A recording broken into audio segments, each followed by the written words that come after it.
Muito bem, aqui outra vez para mais uma aula da disciplina de Sociologia da Educação. Veremos agora a terceira unidade, que tem como título Estado, Política e Sociedade. Então, vejamos os objetivos e conteúdos dessa unidade. O primeiro objetivo, refletir sobre a importância do Estado na vida individual e social, comparando as teorias do Estado de origem liberal e as de inspiração marxista.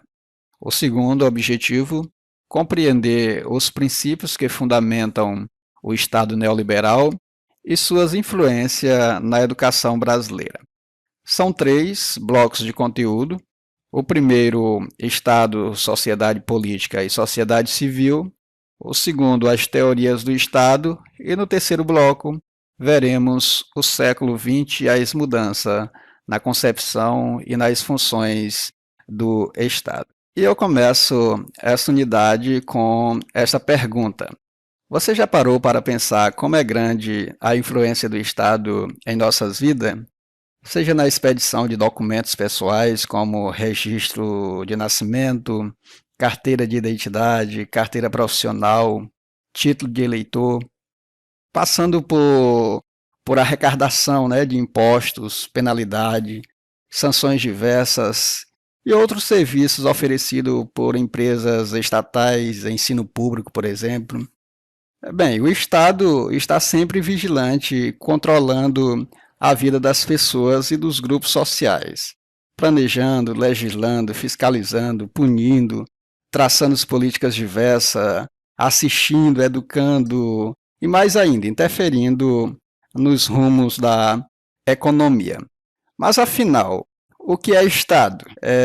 Gruppi apresenta três elementos que são essenciais para a formação de um Estado: o poder político, o povo e o território. Mas aqui não teríamos uma definição, teríamos o que compõe o Estado. Antônio Gramsci elaborou uma concepção ampliada de Estado de grande aceitação nas ciências sociais, conceituando-o como conjunto formado por sociedade política, mais sociedade civil, que abrange tanto a direção intelectual e moral exercida por um grupo ou classe sobre o conjunto da sociedade, o que ele chamou de hegemonia, como o poder decorrente do exercício legal institucionalizado da força no seio da sociedade.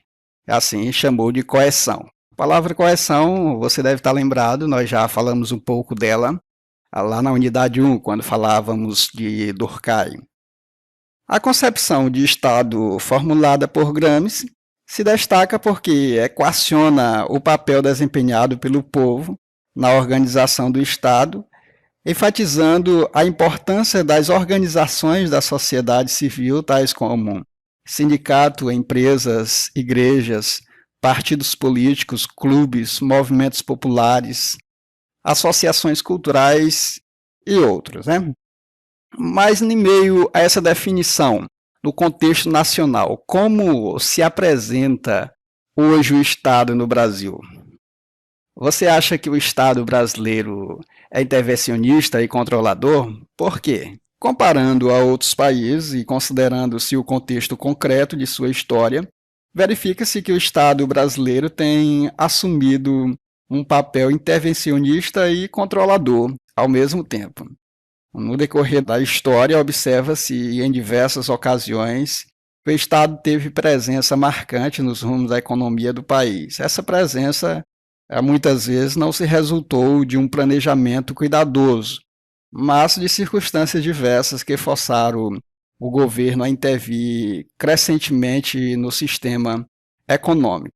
Assim, o papel do Estado no Brasil tende a ser visto com reserva. O país possui uma arraigada tradição de autoritarismo e centralização das decisões nas mãos do setor governamental, e as ações do Estado têm muitas vezes efeito desmobilizadores sobre as organizações populares. O serviço público em nosso país apresenta uma imagem bastante negativa, contribuindo para o descrédito da população em relação aos políticos e as políticas públicas. No segundo bloco, no que concerne às teorias do Estado, no decorrer do tempo, vários estudiosos se dedicaram a explicar a natureza do Estado e as funções que lhe competem.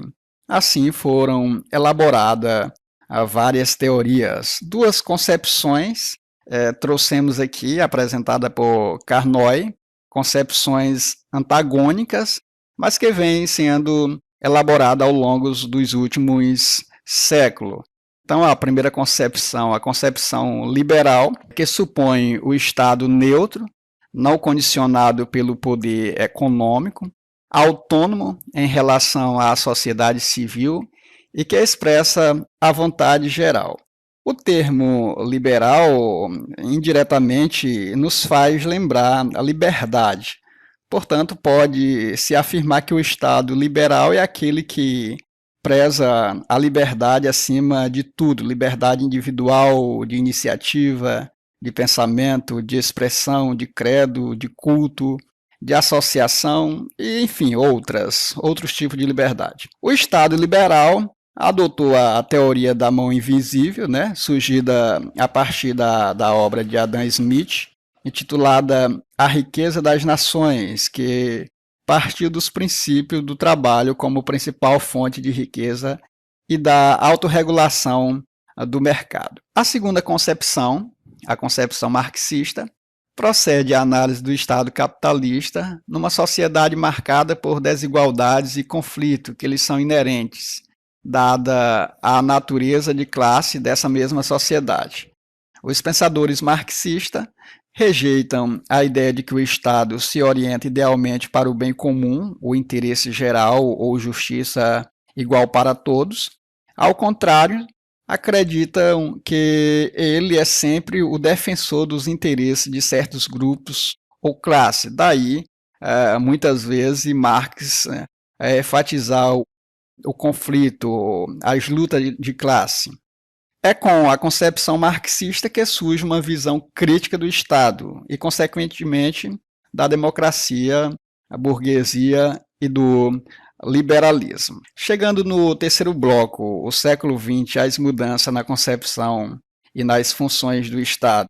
Bom destacar que o século XX inicia-se com o capitalismo em posição hegemônica.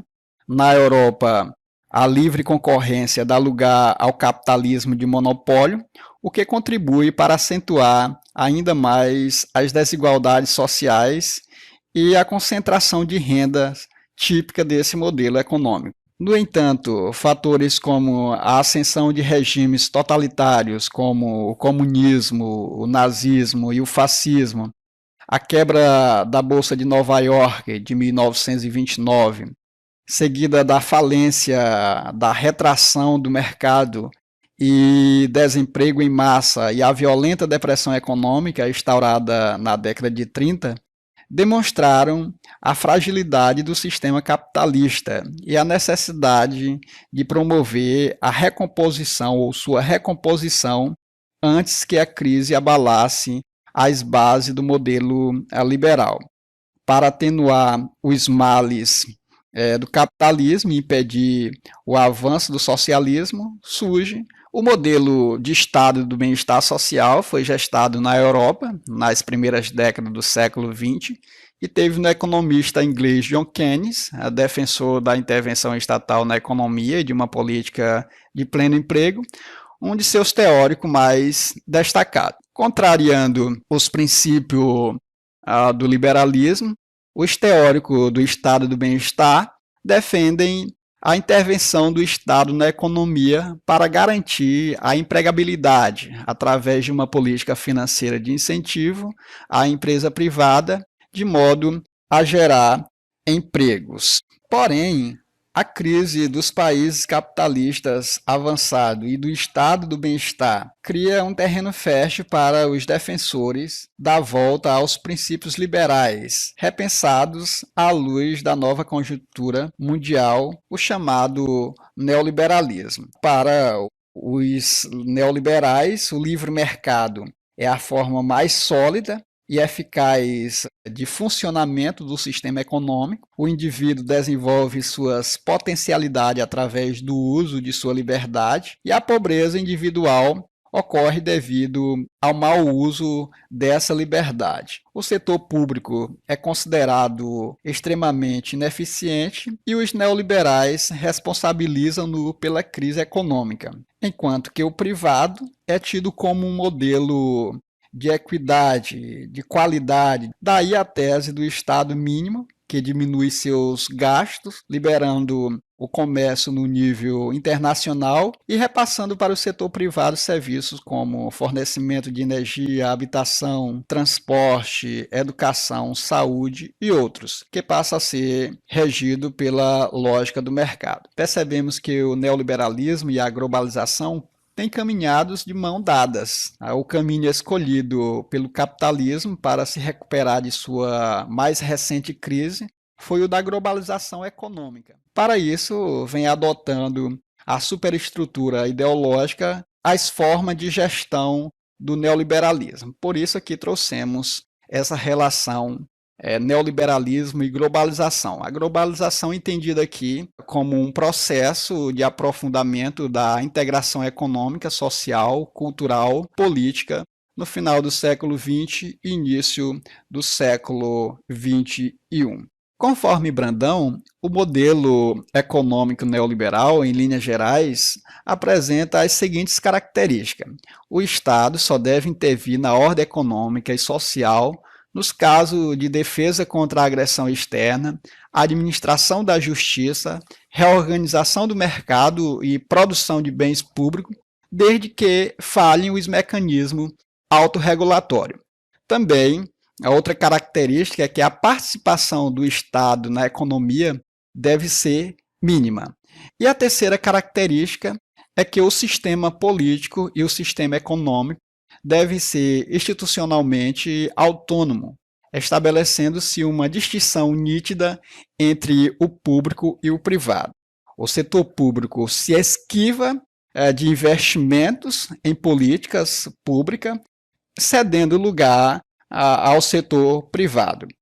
Certamente a discussão em torno das funções e do alcance da intervenção do Estado na sociedade não se esgotará brevemente. O embate continua. De um lado estão os defensores do intervencionismo estatal e do outro os que acreditam nas políticas de caráter liberal.